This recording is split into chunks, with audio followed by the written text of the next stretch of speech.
Hi, everybody. This is Johnny Winchell with an overview of the members Zoom meeting that took place on March 11th. I apologize for the tardy posting. We were leaving the next day for License to Steal and things got a little hectic. So I had to re-record because I didn't do something correctly the first time. So here we go.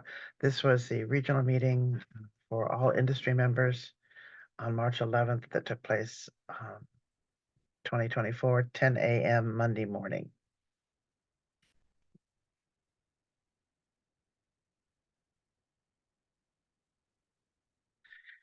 Okay, so we're going to be talking about the event updates on the website. If you have an event, it's important that you, if you want extra publicity, that you put it up on the Ohio Wines website. This is the link, ohiowines.org/members/industry news/tools of the trade events. Put something up there. We do not regularly accept just musical entertainment. There's just too much of that to come up the scroll. But if you have some special event like a paint and sip, like a special activity, an outdoor activity, something for one of the holidays, please make sure you put something up. We get lots of traffic Thursday afternoon. Our numbers go crazy. It will help you hopefully sell your event with some new folks. Secondly, if you go to the home page of the website, you will see that there are categories there. If you're motorcycle friendly, if you offer food, if you're outdoor seating, if you have beer, if you're home winemakers, if you produce ice wine, if you allow pets, if you do weddings, if you allow picnicking. We're adding a cider one shortly. This helps us refer to your wine rate when someone calls saying, who does weddings? We can flip on that page and send them directly to you if in fact they are in your area and they're interested in your region. Also, Bonnie's project with these little mini trails are being rebranded as day trips. We're going to push them very aggressively. If you'll note on the website, if you hop on the website under events, there are day trips. All of them are listed. We currently have, I think, 12 or 14. Our goal is to have 20. The idea is to encourage travel in and among your neighbors with 1 or 2 days, perhaps one overnight.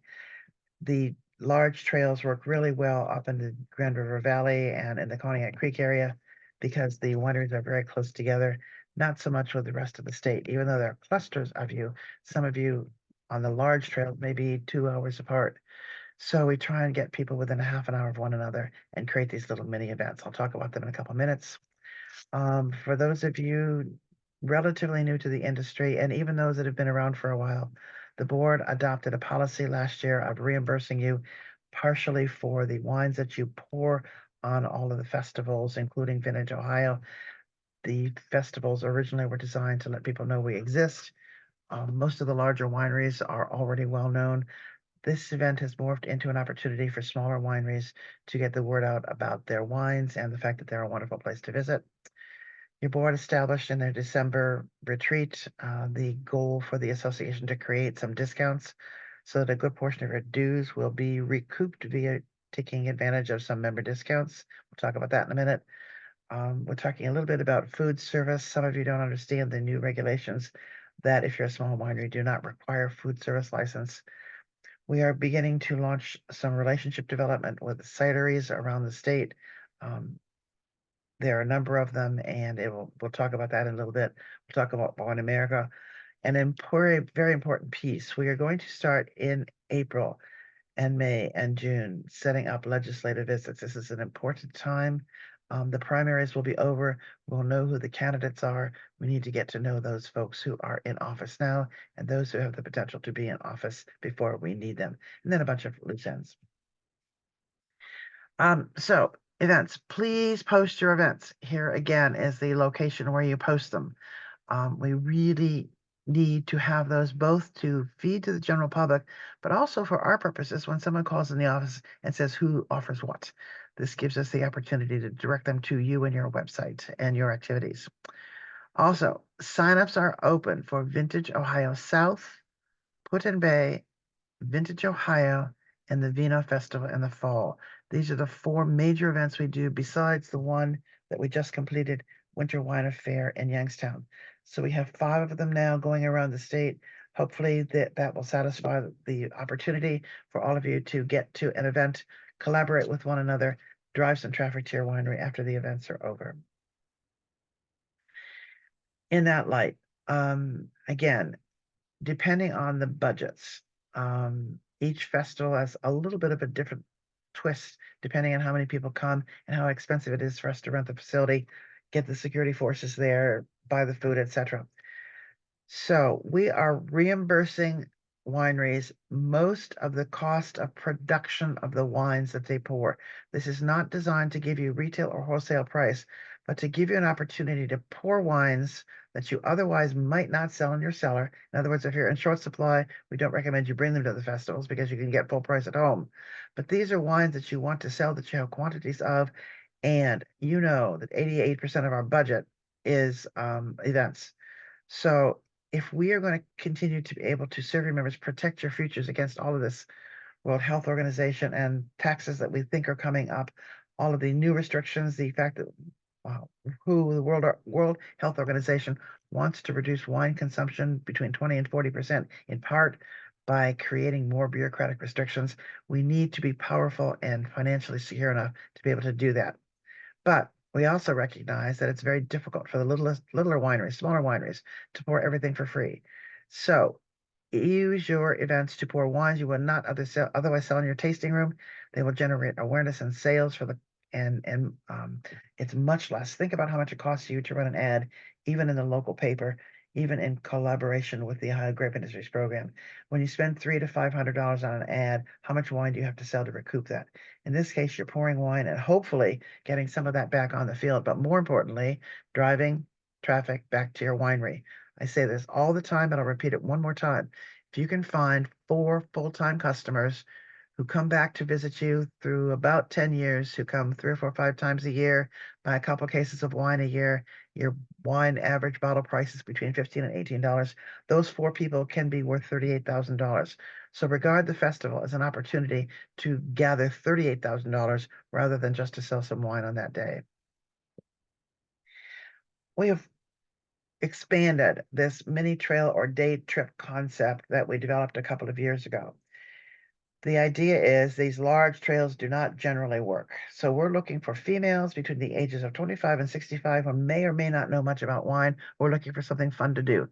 They drag along their cousins, their sisters, their spouses, their female friends, and that's really the target audience. We are clustering small groups of wineries, somewhere between usually 4 and 6. Savino Trail is the exception because they're fairly close together. They're 8 or 9 there. But generally, they're 4 to 6 wineries designed for a 1 or 2 day getaway. This gives us some leverage with the local CBBs who have been helping us with some of the printing costs and some of the events. And since we charge for so much, these are free trails for the consumer. We only print a limited number of rack cards, usually between 1,000 and 3,000, to make sure that when they run out, one, we can replace them quickly and insert any new members so they get in the loop on these early in the game. We do a series of rack cards that are designed for everyday year-round travel. They're all loaded on the web. You can see the location where you can find them. And then we begin to rotate special events. So we do month-long events in April, May, June, and sometimes July if the wineries are interested, September, October, and November. Coming is the April Raining White Wine. Then May is the Flip Flop Fiesta. June are the Charming Wines. Raining White Wine includes each visit to a winery will gather the consumer a little paper shape of a butterfly that's infused with seeds, milkweed seeds that attract the butterflies. So we're looking at a Save the Monarchs. In May, the Flip Flop Fiesta, everyone will get a little flip flop keychain, and the grand prize winners will get two pair of high quality flip flops based on size and color they choose. And then Charming Wines is in Southwest Ohio, and for that we're creating wine charms. People will collect a different charm at each winery as they go around. July, we're just working on, will be announced soon. But in each case, there's a rack card that will be signed by the participating wineries. You will opt in. You will have your staff ready to sign those cards. When the cards are signed at each winery, the traveler will take a picture, send that image to the association. We'll gather up the emails and award the winners sometime within about 2 weeks after the event is over. And then we can share with those of you who are interested all the emails of the people who participated for a one-time use.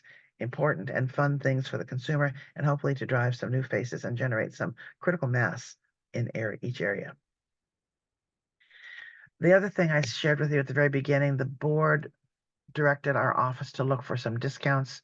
We are set up, and these will come to you this week in a actual mailing, a real mailing, with Our Time Glass. There's some trademark work. Waterloo Container is going to offer some discounts. And Mark Myers offers that ongoing 15-minute free consult. Eastern Winery Exposition, those of you who went got a discount. Great Lakes Printing is offering a 15% discount.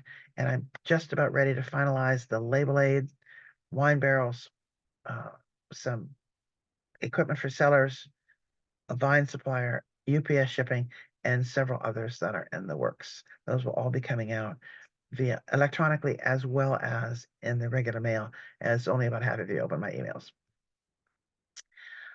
This question has come up several times in the last month or so I thought I'd throw it into this PowerPoint. If you are a winery that produces less than 10,000 gallons of wine, which is most of the medium and fairly new wineries, and if your food is less than 5% of your gross, and if the food is commercially pre-packaged, it cannot be packaged in Ziploc bags. It has to be commercially pre-packaged.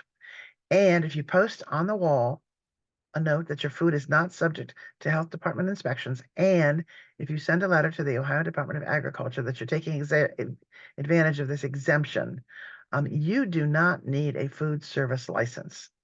I have listed below one food service packager that we've used before, but there are lots of them out there.